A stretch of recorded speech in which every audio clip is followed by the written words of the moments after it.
ligadinho na nossa programação, a você que sempre aí acompanha o nosso Viver Bem. Todo sábado a gente traz uma nova temática, novos especialistas, tudo para deixar você muito bem informado. Então, que tal a gente começar mais um programa com um novo tema? Vamos lá?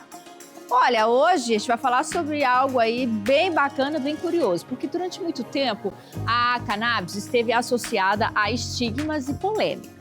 Mas nos últimos anos a ciência tem resgatado o potencial terapêutico da planta, despertando o interesse de médicos, pesquisadores e pacientes. A partir de substâncias extraídas da cannabis, surgem possibilidades de tratamento para condições como epilepsia, dor crônica, autismo, ansiedade, entre outros. E com base em estudos científicos e experiências clínicas, o uso medicinal da cannabis tem ganhado espaço em consultórios, hospitais e nas conversas sobre saúde. Mas ainda existem muitas dúvidas, né? Como é que funciona a ação da cannabis no organismo? Quais são os riscos e benefícios? Então, quem pode prescrever? Como conseguir o tratamento de forma legal? Para nos explicar sobre este assunto, a gente convidou a doutora Ingrid Johanna, que é muito bem-vinda aqui no nosso Viver Bem. Pode chegar, doutora, para a gente bater esse papo. Tudo bom? Tudo bem? Bom dia. Prazer em recebê-la aqui Prazer. com a gente. Vamos sentar, pode ficar à vontade, doutora, para a gente conhecer um pouquinho dessa possibilidade, né? A gente tem aí a cannabis sendo uma possibilidade de tratamento para diversas patologias, diversas condições. Por que não entendermos sobre ela hoje? Seja bem-vinda. Muito obrigada. O que é a cannabis medicinal, doutora? E qual que é a diferença para a cannabis recreativa? Então, Renata, a cannabis medicinal é uma utilização, né, em questão de tratamento de patologias que a gente utiliza, principalmente como um coadjuvante já no tratamento que o paciente já faz. A gente pode utilizar a planta inteira, né, como tratamento, assim como substâncias específicas dela. E o que difere bastante dela para o uso recreativo é justamente a composição, né, a composição do que a pessoa está ingerindo, as concentrações do que está ingerindo, a qualidade do produto também. E o que principalmente difere é a questão da forma de uso e da finalidade do uso também. E essas duas coisas são as principais de diferença. Tem muito tempo, doutora, que foi pensado, estudado, identificado que a cannabis poderia ser uma alternativa de tratamento para algumas doenças? Muito tempo atrás mesmo, muitos anos atrás. A planta inteira, na verdade, ela é utilizada em diversas situações, não só como medicinal, como a parte industrial, a indústria têxtil também. Então, essa planta ela não é nova, né? Não é algo atual. É algo que já vem há muitos anos aí, inclusive justamente como uma parte terapêutica também. Uhum. E aí, pensando em cannabis, o que é o canabidiol, né? O CBD, e o tetrahidrocannabidiol, THC. O que significam essas duas siglazinhas? Essas duas substâncias, no caso, esses dois fitocannabinoides, né, que é o nome das substâncias que estão presentes na planta, não são só os dois que existem, tem mais de 200, mas são os dois principais que a gente ouve falar quando se trata da cannabis medicinal, né? O cannabidiol, que é o CBD, é o mais utilizado, né, principalmente é o menos estigmatizado também. Então, é o que mais se tem em questão de tratamento, tanto em questão anti-inflamatória, tanto em questão para dores também. E o THC é a substância que é mais relacionada à psicoatividade. Não significa que ela não tem uma parte terapêutica também, que isso é muito importante deixar claro, porque quando se trata do THC, ainda tem muito preconceito também, muita estigmatização, como se ele não tivesse essa parte terapêutica, tivesse só a parte psicoativa, o que não é verdade. Ele também serve muito para o controle das dores intensas, para o controle de náuseas decorrentes de quimioterapias também, da espasticidade, da esclerose múltipla. Então, todas essas patologias, essas comorbidades, o THC também consegue estar se abrangendo, assim como o CBD também. Então, a gente pode pensar nos dois aí como princípios ativos que são benéficos dentro ali da planta. Exatamente. Para ser usado de forma aí mesmo terapêutica. Sim, são os dois principais, assim como tem outros também. Aham. Em quais situações que a gente está vendo mais comum aí o uso do cannabis medicinal, doutora? Em que está sendo mais indicado, que já tem aí uma boa aceitação? Temos muitas evidências científicas, tanto em dores crônicas, tanto na questão da ansiedade também, nas comorbidades do autismo, né? Não no tratamento do autismo em si, mas nas comorbidades que trazem. Na questão de tratamentos para transtornos do sono também, as dores crônicas também, a questão do Alzheimer, do Parkinson, tudo isso, as evidências estão sendo cada vez estão aumentando mais. Existe risco de uma dependência a usar o cannabis medicinal? O risco é extremamente baixo, porque principalmente são utilizadas doses muito controladas, são doses baixas também. A questão da dependência é algo mais estigmatizado, justamente também em questão do preconceito, em questão de tudo isso. Mas a questão médica é justamente acompanhado por médico, né? Tem aquele acompanhamento clínico. Então, tudo isso é levado em consideração. Então, a questão da dependência é algo que é muito difícil de acontecer. O que difere de um tratamento de cannabis para um tratamento de um medicamento convencional, doutora? A gente também tem aí uma gama de medicamentos na indústria farmacêutica, né? E essas classes também são vistas com um certo preconceito de dependência e tudo mais. Então, qual que seria a diferença entre os mais tradicionais para um tratamento de cannabis? Os tratamentos mais convencionais, aqueles que a gente já é acostumado, né, a ver na farmácia, em tudo isso, eles são mais específicos, são mais direcionados ali, são princípios ativos únicos, basicamente. Já a cannabis medicinal, não. A cannabis age no nosso corpo no sistema endocannabinoide. É por isso que a gente vê a cannabis servindo para muitas coisas diferentes. Muitas patologias diferentes, porque a cannabis, ela age no sistema endocannabinoide, gerando uma homeostase, um equilíbrio no corpo. Então, é por isso que age em diversas formas, porque se tem algo desequilibrado, a gente coloca uma medicação lá, vai gerar esse equilíbrio. Então, as medicações convencionais, as medicações que a gente utiliza nas farmácias, são mais específicas para coisas pontuais. A cannabis já pega nesse todo justamente pelo sistema endocannabinoide. Muito bem, a gente vai seguir falando sobre este tema depois do intervalo, que é bem breve. A gente faz agora a nossa primeira pausa, mas você de casa não saia daí.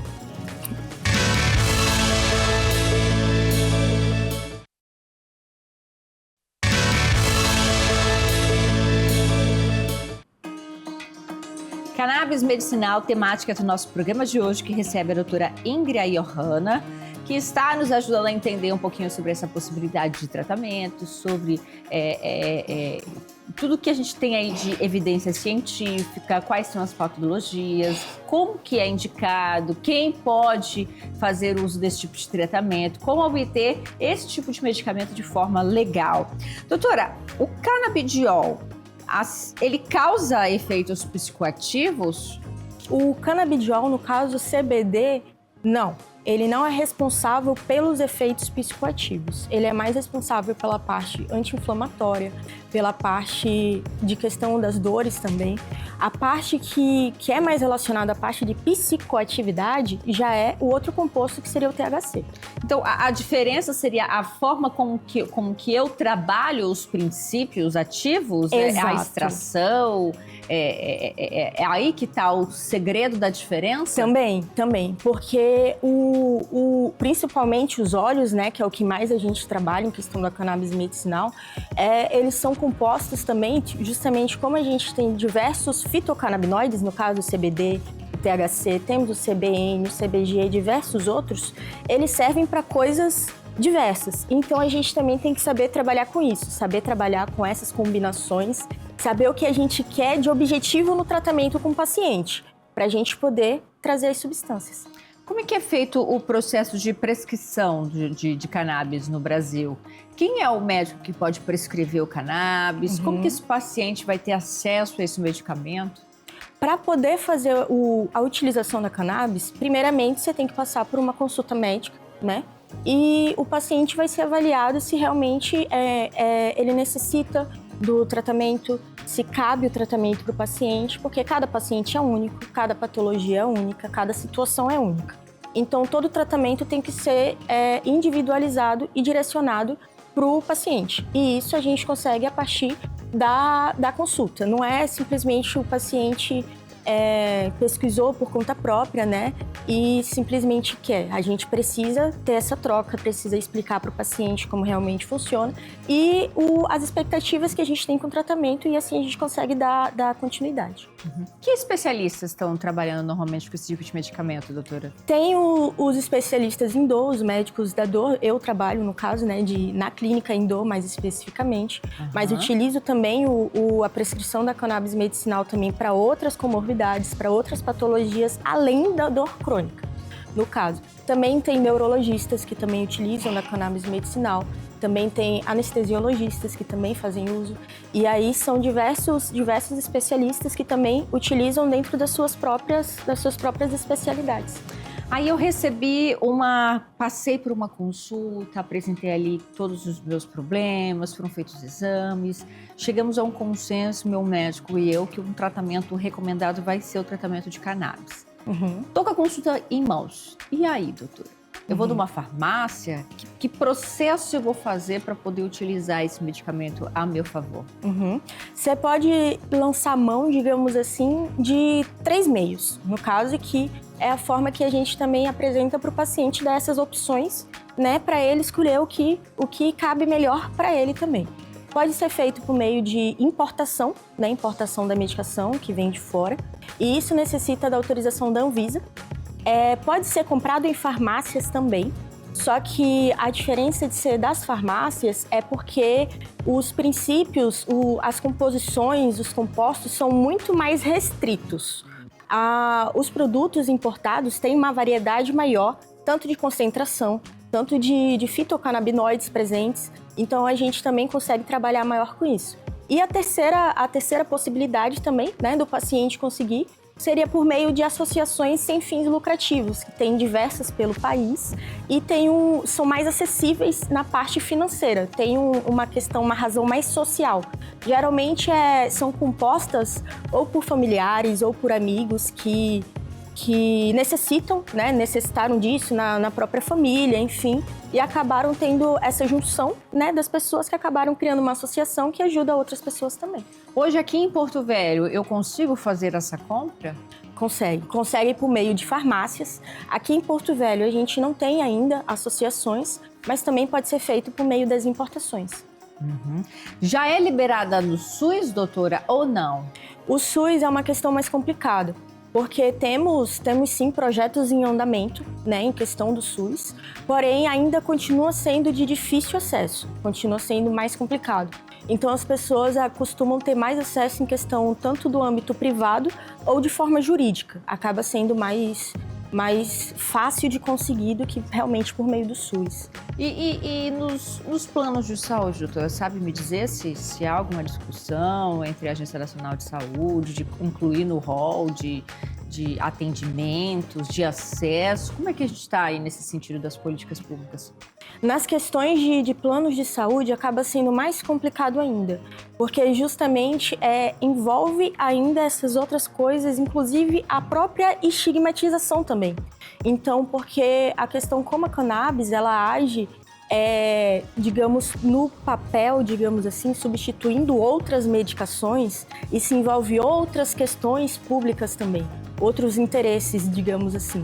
Então acaba sendo mais complicado, mas de pouquinho em pouquinho a gente está conseguindo implementar mais, né? Isso e deixando mais um acesso ao público de forma mais fácil.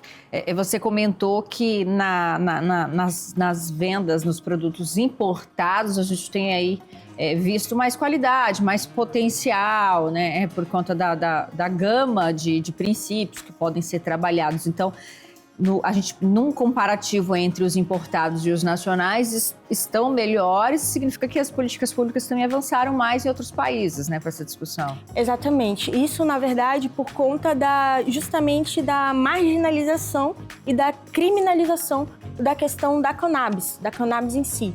Porque se é algo criminalizado, e isso a gente pega de anos, né? Anos para trás, muitos anos atrás.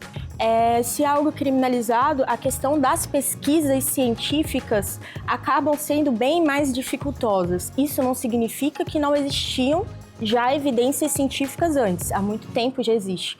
Só que a diferença é que justamente as pesquisas sempre foram mais dificultosas, principalmente aqui no Brasil, por conta da própria criminalização.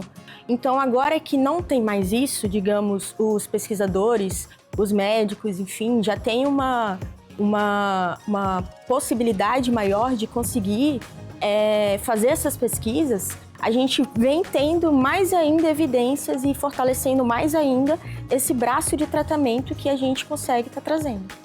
Quem são os pacientes que podem fazer uso da cannabis medicinal? Crianças, idosos, gestantes? Quais são os públicos que têm restrição? A gente vai entender um pouquinho mais sobre este assunto depois do intervalo, então você de casa não saia daí.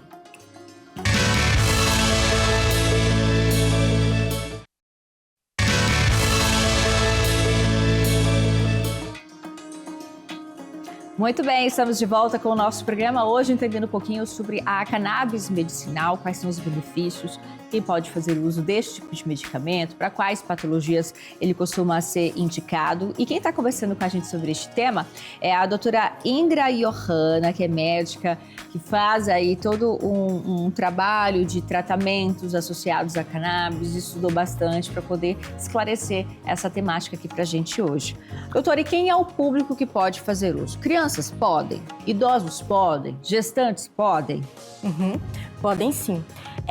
Como eu já havia dito, né? Justamente cada caso é um caso, cada paciente é um paciente.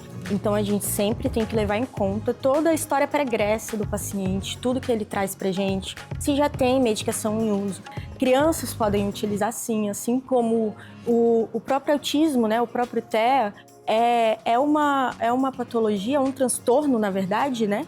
Que traz muitas comorbidades, então a cannabis consegue atuar muito nessas comorbidades que o autismo acaba trazendo também. Em questão de idosos também, pode ser utilizado tanto no Alzheimer quanto no Parkinson, tanto nas dores crônicas, nas dores da artrose, que é algo muito comum nos idosos também. Mas tudo tem que ser levado em conta justamente toda a história do paciente, se ele faz uso de polifarmácia, se é um paciente cardiopata, se é um paciente que tem algum histórico de alguma doença psiquiátrica ou algo do tipo. Tudo isso tem que ser levado em consideração. Gestante pode? Pode sim. E se a pessoa teve em algum momento da vida algum vício? Isso é alguma restrição ou não? Isso é algo que a gente tem que levar em pauta, sim. Inclusive, a cannabis medicinal também serve para... Isso a gente consegue lançar mão também no caso, né? Também precisa ser um tratamento bem estruturado. Também para dependentes químicos. Muita gente também não sabe disso, né? Não sabe que a gente consegue lançar mão disso. Mas justamente porque a gente consegue, no uso medicinal, a gente consegue dosar as quantidades, dosar as composições. Então não é algo que é a mesma coisa para todo mundo. Exatamente isso. Para você hoje, doutora, pode substituir medicamentos tradicionais na sua totalidade? Na sua totalidade, não. Uma coisa que eu sempre deixo muito claro, porque os pacientes que chegam para mim, geralmente são os pacientes que já passaram por diversos outros especialistas. Outras coisas, né? Exatamente. Já vem com pilhas de exames, já vem com várias medicações em uso ou que já utilizaram e que já sabem, não, isso daqui não dá certo para mim. Então, tudo isso tem que ser levado em pauta. No caso, as interações medicamentosas também existem. É como se fosse também o fitoterápico, que no caso é a substância de medicação vindo da planta, continua sendo uma medicação. Então, continua podendo trazer, sim, efeitos colaterais, assim como outras medicações mais tradicionais, né? As medicações que a gente encontra em farmácias comuns. E quais seriam os efeitos colaterais mais comuns? Os efeitos colaterais que a gente mais costuma ver, isso é uma das maiores diferenças também da cannabis para as outras medicações tradicionais. Que os efeitos colaterais, os efeitos adversos que a cannabis pode trazer, são bem menos danosos, são bem menos graves, digamos assim, do que outras medicações podem estar trazendo. No caso, os pacientes que podem ter sensibilidade aos compostos, tem pacientes que podem ser muito sensíveis ao próprio THC, que é o composto que traz a alteração, né, da sensopercepção, da parte neurológica. A gente pode também ter essa questão. Também pode dar muita sonolência, principalmente no início do tratamento. É algo que a gente tem que prestar atenção também. Pode dar a boca seca, dar uma secura na boca. A pressão pode baixar também. Os batimentos cardíacos podem acelerar. Então é por isso que a gente tem que ter um acompanhamento muito de perto. O acompanhamento tem que estar sempre perto ali do paciente para saber justamente a dose, o que a gente aumenta, o que a gente diminui, tudo isso. Então, para você que está ligando a televisão agora, para você que ainda tem um pouquinho de dúvidas sobre este assunto, nada como te trazer alguns tópicos para a doutora reafirmar aqui para a gente. Se trata de um mito ou de uma verdade, para a gente entender um pouquinho mais dessa temática de hoje. Então, doutora, te convido a participar comigo. Cannabis aí, falando sobre a cannabis medicinal, ela leva ao uso de outras drogas? Isso é mito ou verdade? Isso é mito. Isso é mito, porque são coisas diferentes, né? A cannabis medicinal e a cannabis recreativa, o uso recreativo dela. Justamente porque os compostos, as composições, as concentrações são diferentes. Então, uma coisa não leva a outra, são coisas completamente distintas. Tanto por objetivo de tratamento, quanto como forma de uso, quanto a própria substância. A própria substância, mesmo sendo para uso recreativo, ela não leva ao uso de outras drogas. São coisas diferentes. Mais um tópico, então, para a gente falar sobre este tema. Cannabis medicinal é uma cura, mito ou verdade? Isso é um mito também. Isso é um mito porque a cannabis medicinal a gente utiliza não apenas como um tratamento específico para a cura da doença. Isso é algo que a gente tem que deixar claro para o paciente desde a primeira consulta. Medir essa expectativa do que ele pensa a respeito do tratamento que ele vai utilizar. Principalmente porque, como eu disse, muitos pacientes que chegam para mim já chegam desesperançosos, já passaram por muitas experiências, já foram desiludidos muitas vezes. Então é importante deixar claro, a cannabis ela é um coadjuvante no tratamento. Ela não é um tratamento único também. Ela é algo que vai ajudar a gente a tratar outras comorbidades que vêm agregadas às patologias. E normalmente são patologias ali onde você só faz o controle de sintomas, né? Exato, exatamente.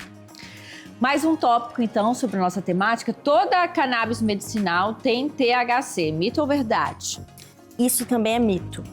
Isso também é mito. Porque tem pacientes justamente que têm a sensibilidade ao THC, tem pacientes que têm histórico de psicose ou de esquizofrenia, que tem que ter esse uso mais restrito, mais cauteloso do THC. Então, tem formulações sim que não utilizam o THC. A composição que a gente fala que é o full espectro é o que a gente utiliza toda a planta. É o que tem tanto o THC quanto o CBD, tem todas as partes, os compostos ali da planta. Tem o broad spectrum, que é tudo da planta, menos o THC. Tem tudo menos o THC. E tem também as formas isoladas, tipo o CBD isolado, que é só o CBD que está ali na composição. Então, são essas três formas diferentes. Doutora, a gente queria agradecer a sua participação. Obrigada por estar aqui com a gente, trazendo um pouquinho dessa temática. A gente vai colocar, inclusive, suas redes sociais ali para quem quiser saber um pouquinho mais sobre este tema. Obrigada por estar aqui com a gente. Eu que agradeço pelo convite, Renata. Tá aí, este foi o nosso tema de hoje, falando sobre cannabis medicinal. Espero que você tenha gostado. Se tiver interesse em saber um pouco mais, entre em contato com a doutora. Não deixe os problemas aí da sua patologia atrapalharem a sua qualidade de vida, porque existem diferentes alternativas, tá certo? Ótimo final de semana. Tchau, gente!